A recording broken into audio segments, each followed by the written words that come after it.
Sejam bem-vindos a mais uma JTE Entrevista. Os resultados das últimas europeias colocaram o velho continente em sentido, com o possível fim do acordo político a poder trazer sérios problemas à dívida soberana, mas também à moeda única. A extrema-direita e a direita radical populista cresceram na Europa Ocidental e prometem condicionar políticas com menor peso no Parlamento, mas com maior preponderância no Conselho Europeu. Afinal, quem é que pode fazer o whatever it takes político da União Europeia? É para esta reflexão que temos connosco Luís Tavares Brava, economista e board member do Think Tank International Affairs Network. Muito obrigado, Luís, por estares connosco nesta entrevista para podermos aqui fazer um pouco aquilo que é a perspectiva daquilo que serão os próximos anos, mediante aquilo que foram os resultados nas últimas eleições europeias e como é que como é que se vão posicionar as várias forças políticas no Parlamento Europeu em Estrasburgo. Um dos resultados destas eleições para o Parlamento Europeu é aquele que indica que o eixo Berlim-Paris, sem o qual não acontece nada de relevante na União Europeia, está sob forte ameaça da extrema-direita. Luís, como é que vês esta ameaça deste eixo tão importante para aquilo que é a resolução de uma série de assuntos absolutamente fundamentais para o velho continente? E bom dia a todos que me estão a ouvir. É um prazer estar aqui. Relativamente à questão europeia, eu julgo que nós o que tivemos foi um resultado que comprou tempo ao centro político e reforçou a posição da comissária von der Leyen. Portanto, aquilo que eu digo é, existem 5 anos para que a Europa possa, de facto, fazer qualquer coisa. Portanto, não há poder suficiente entre aquilo que são as forças tradicionais, portanto, os socialistas europeus, o Partido Popular Europeu e mesmo os liberais, que têm sido, digamos, os 3 principais partidos que têm conseguido executar uma agenda reformista, portanto, tudo o que é ligado à transição digital, à parte das agendas transnacionais, tem poder para poder continuar ainda durante algum tempo. O grande problema e a questão que se levanta é que a nível nacional a Alemanha e a França tiveram bastantes problemas e, portanto, o Macron, que é um dos líderes da Europa, digamos assim, com preponderância, depois da saída da chanceler Merkel, tem tomado muitas iniciativas na parte até inclusivamente militar e daquilo que é geopolítica de futuro europeia. Teve um péssimo resultado e, portanto, provocou eleições antecipadas na Alemanha. Na Alemanha, peço desculpa, na França. Na Alemanha não haverá eleições antecipadas porque não é culturalmente aceitável por eles. Vejam lá. Mas o Sr. Schulz também teve um resultado terrível e com um crescimento também muito forte da AfD, que não está na família da identidade, portanto, digamos, do Chega e dos partidos mais identitários da Europa, mas que digamos, é como se fosse um cozinhado que está a ser gerido ao mesmo tempo, porque são agendas nacionais que são partidos. Por exemplo, a senhora Le Pen falou várias vezes que estaria pouco disponível para aumentar o compromisso da França na Europa, quer um compromisso mais com os franceses e, portanto, resolver os problemas da imigração, estar menos disponível para coisas que são importantes, como, por exemplo, acabar a união bancária, um mercado de capitais único, e isso tem sido visível nos mercados financeiros com os spreads, os prémios de risco das dívidas soberanas, sobretudo na França, um bocadinho mais elevados. All-in, numa primeira reflexão, é dizer, para já está tudo bem, portanto não há coisas que podem cair, portanto pode haver alguma flexibilização das metas portanto, do Green Deal, portanto os verdes também foram dos que perderam muito dinheiro, e pode haver um enfoque maior relativamente à defesa nacional e digamos a mais controle político industrial, pode substituir isto a nível europeu. Mas nestes 5 anos alguma coisa também deve acontecer em termos de coesão social e de criar uma identidade europeia, até porque a Europa tem problemas que não tinha há muitos anos, com uma nova muralha de aço a erguer-se na Europa, uma nova cortina de ferro, peço desculpa, Uhum. portanto, há aqui uma série de desafios sobre se ficamos com a NATO, sobre se a Europa tem uma política de defesa própria. Portanto,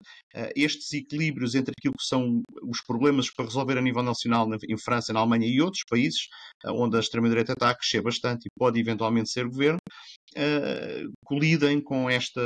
política transnacional e de maior integração que a Europa vai precisar para resolver uma série de problemas. E além disso temos depois a ameaça, enfim, para uns será ameaça, para outros será oportunidade, que tem a ver com o mais do que provável desfecho das eleições nos Estados Unidos. Mas Luís, falaste aí da questão das agendas internas. Naturalmente são conhecidas algumas das posições de Marine Le Pen relativamente àquilo que é a sua oposição em relação a algumas políticas europeias. Temos claramente essa força política a crescer, eleições marcadas em França, a França como um país, vista como um país farol em termos daquilo que são a aplicação das políticas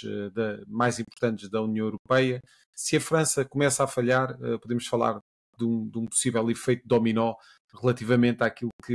que é o desrespeito por algumas regras europeias que têm mantido os países, digamos que, em algum eixo para se manterem equilibrados ao nível orçamental? Esse é, digamos, é exatamente esse é o ponto. Ou seja, quando estamos a falar um bocadinho do impacto económico, portanto, há várias Europas, sempre houve, a própria Inglaterra equilibrava aqui um bocadinho as coisas em termos do pensamento sobre como é que se havia de desenvolver, embora a Inglaterra sempre foi um país muito virado para a parte financeira, e, portanto, era um centro financeiro e isso trazia um contributo positivo. Mas o ponto é esse, é porque com a necessidade, estes partidos trazem uma agenda que é, digamos, a chuva na era e o sol na naval. Portanto, a senhora Uhum. Le Pen quer uma reforma profunda na Europa, aproveita na narrativa política portanto, o excesso de contribuição na França relativamente à Europa, portanto, às instituições europeias, e depois, ao mesmo tempo, por outro lado, defende o aumento dos contributos sociais, de uma série de panóplias, e que nós vimos aqui também das eleições portuguesas, através do Chega, portanto, tem uma agenda muitas vezes muito de esquerda, ou de extrema esquerda, na componente dos benefícios sociais, e depois muito de extrema direita na questão ideológica. E o problema é quando estamos a falar da França e da Alemanha, que travam um processo que a nível financeiro estava em curso, que é uma Europa muito mais integrada em termos económicos e com a União Bancária nunca chegou a ser completada e, portanto, são coisas que fazem dois efeitos. A médio prazo, portanto, nós não estamos isto não é uma coisa que vai mudar de um dia para a noite. Uhum. Em primeiro lugar, cria ruído sobre um potencial desequilíbrio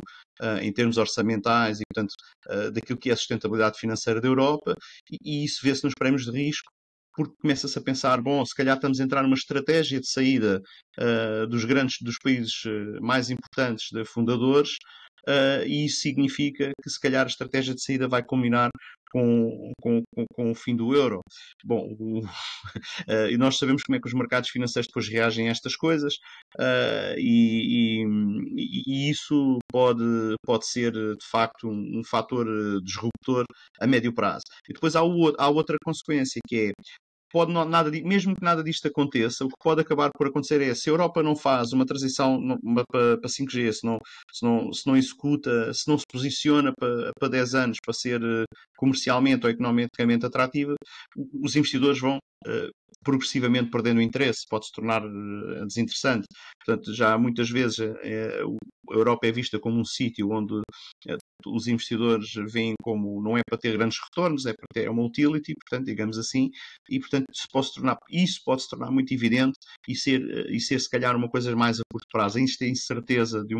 um bloco económico que não sabe muito bem para onde é que quer ir e onde os principais países começam a dizer que estrategicamente pode ser mais interessante voltar àquilo que era o formato inicial da União Europeia, que é isso que podemos estar a falar, se calhar, como agenda, que é não saírem da União Europeia, mas passar a ser uma coisa mais onde as tarifas e existem pactos comerciais estão na base e não haver, portanto, regredir aquilo que é o projeto europeu, isso pode, de facto, tornar-se desinteressante e é uma coisa que pode acabar por ter alguma aderência, porque, de facto, aquilo que nós vemos